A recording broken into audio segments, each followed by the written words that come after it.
जी हम शुरू कर रहे हैं हम फैक्ट्री लेजर जर्नल लेजर। भाई फैक्ट्री लेजर जर्नल लेजर में क्या होता है कि भाई फैक्ट्री का रिकॉर्ड अलग मेंटेन होता है और ऑफिस का रिकॉर्ड अलग मेंटेन होता है। जैसे कंपनी का नाम है Saeed mills limited with the head office at Lahore and factory at Sheikhupura, maintains factory ledger and journal ledger, prepare journal entries to record the following transactions in the head office and factory office. पहली transaction है material purchase 2.5 lakh. भाई material किधर आएगा purchase करोगे तो? Material आता है factory के अंदर, एंट्री होती है मटेरियल डेबिट, वॉचर पेबल या अकाउंट पेबल क्रेडिट होता है। तो मटेरियल आया फैक्ट्री के अंदर, यहां हमने लिखा मटेरियल डेबिट और पैसे कौन देगा इसकी? हेड ऑफिस देगा। तो यहाँ लिखेंगे जर्नल लेजर, यानी ये बुक है Saeed mills limited factory office book. ठीक है, यहाँ हुआ material debit journal ledger credit और इधर हुआ factory ledger debit voucher payable credit हो जाएगा।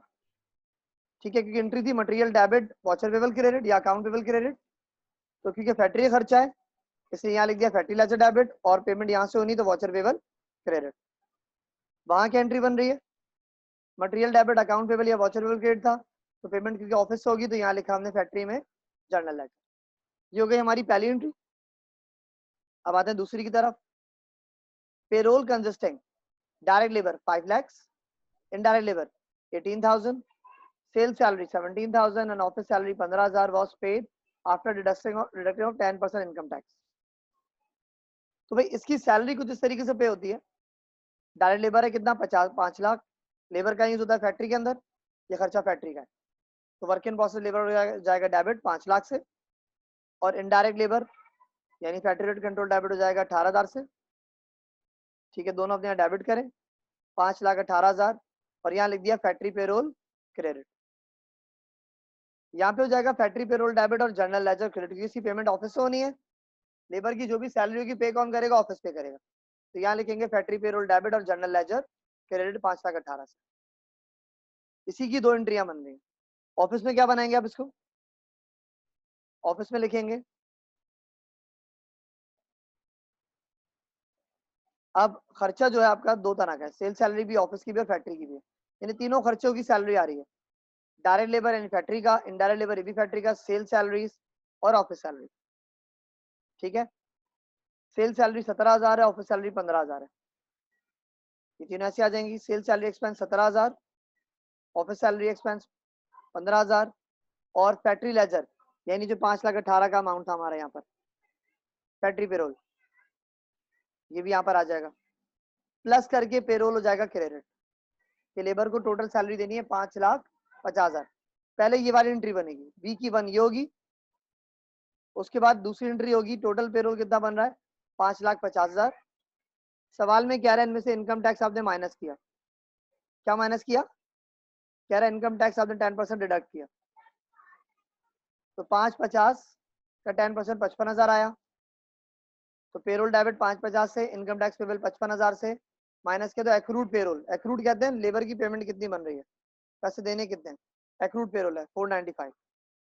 अगली entry accrued payroll debit voucher payable credit, watcher payable debit और बैंक क्रेडिट। वॉचर बनाए या ना बनाए जरूरी नहीं है, आप डायरेक्ट एक्रूड पेरोल डेबिट और बैंक क्रेडिट भी कर सकते हैं। जो 2 एंट्री बनी इसकी एक बनेगी एक्रूड पेरोल डेबिट और बैंक क्रेडिट। ठीक है, ये होगी लेबर की एंट्री, बी एंट्री यहाँ कंप्लीट हो जाती है। अब आते हैं सी की तरफ। वेंडर्स वर पेड 150,000 लेस 2% डिस्काउंट। वेंडर कौन है? जिनको आपको पैसे देने थे। ये जो पेबल का ताल्लुक किससे होता है?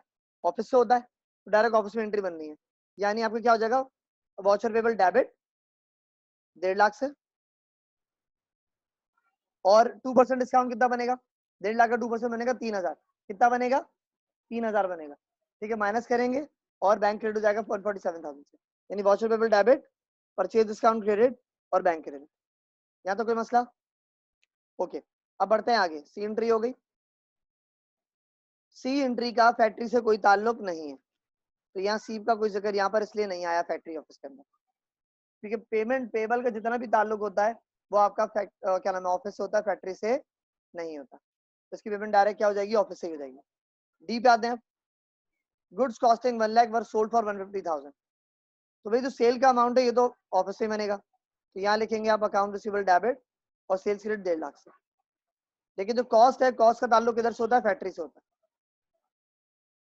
कैसे? यहाँ आएगी cost of goods sold debit और फिनिश गुड्स क्रेडिट एंट्री होती है कॉस्ट की। फिनिश गुड्स किधर होता है? फैक्ट्री में होता है। तो यहाँ लिख दिया cost of goods sold debit factory ledger credit, और फैक्ट्री में क्या होगा? ये जनरल लेजर डेबिट और फिनिश गुड्स क्रेडिट।